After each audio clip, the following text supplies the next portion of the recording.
Hello everyone, this is mini hand welcome back to my another mini blog.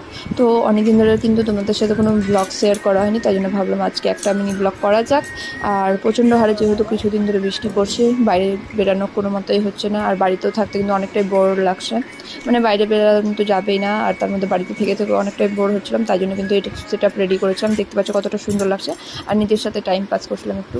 তারপরে কিন্তু লাঞ্চে করেছিল আমার আম্মুর পটল লতি দিয়ে ডালের বড়া। এটা কিন্তু খেতে ভালোই লাগে গরম ভাত দিয়ে, একটু তিতা হলেও কিন্তু এটা শরীরের পক্ষে খুব ভালো, তাই জন্য আমার আম্মু কিন্তু এগুলো মাঝে মধ্যে করেই থাকে। আর এরকম বৃষ্টির দিনে কিন্তু এরকম ভাজা পোড়া না হলে কিন্তু ভাত খেতে অতটা মজা লাগে না, তাই জন্য কিন্তু এগুলো করতেই হয় মাকে। আর তার সাথে ছিল কিন্তু এটা একটা সবজি, মানে সব রকমের সবজি দিয়ে এটা করা হয়।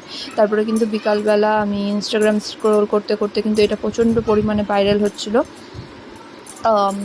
ভলকানো পিৎজাটা। তাই জন্য কিন্তু আজকে অর্ডার না করে থাকতে পারলাম না।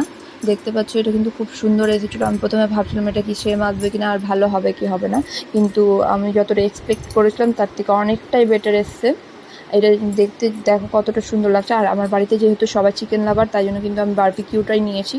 এখানে কিন্তু আরেকটা অপশান ছিল যেটা কিন্তু বারবিকিউ ছিল না, ওটা আমি দেখিনি কী আছে। তোমরা অবশ্যই এটা ট্রাই করো।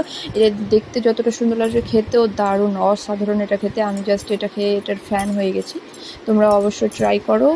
আর তোমরাই বলো, একটা জিনিস যত ট্রেন্ডে যায় তো ওটা কিন্তু না অর্ডার করে বা ওটা না করে থাকা যায় না। ভিডিও ভালো লেগে তো লাইক কমেন্ট শেয়ার করে দাও। দেখা হবে আবার নেক্সট